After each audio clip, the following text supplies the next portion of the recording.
પાવાગઢમાં મૂર્તિ ખંડિત થવા મામલે જૈન સમાજમાં રોષ જોવા મળી રહ્યો છે, ત્યારે સુરેન્દ્રનગરમાં વાસુપૂજ્ય જૈન દેરાસરથી કલેક્ટર કચેરી સુધી રેલી યોજી ઉગ્ર રજૂઆત કરાઈ હતી।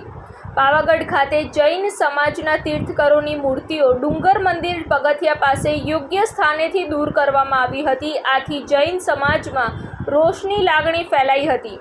મૂર્તિઓને લઈ સુરેન્દ્રનગરમાં જિલ્લા કલેક્ટર કચેરીએ રેલી યોજી લેખિત રજૂઆત કરવામાં આવી।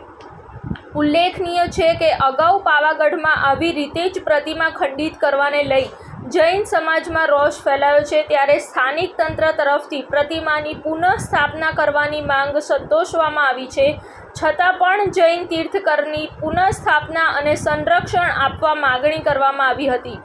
જો માંગ નહીં સ્વીકારાય ત્યાં સુધી વિરોધ યથાવત રહેશે તેવો જૈન અગ્રણીઓ દ્વારા નિર્ણય લેવાયો। આ રેલીમાં મોટી સંખ્યામાં સાધુ સંતો, સમાજના યુવાનો, આગેવાનો ઉપસ્થિત રહ્યા હતા। સુરેન્દ્રનગર જૈન સંઘ આ જે ઘટનાઓ બની છે પાલીતાણા, જુનાગઢ કે પાવાગઢની, એમાં સુરેન્દ્રનગર સંઘના દરેક ફિરકાના જે મહાવીર ભગવાનના સંતાનો છે, ડેરાવાસી, સ્થાનકવાસી, દિગંબર અને અન્ય કોમના અમારી સાથે આ આક્રોશ જે અત્યારે ચડેલો છે લોકોમાં, એની સાથે બધા ભેગા થઈને કલેક્ટર ઓફિસે અમે આવેદનપત્ર આપવા આવ્યા છીએ।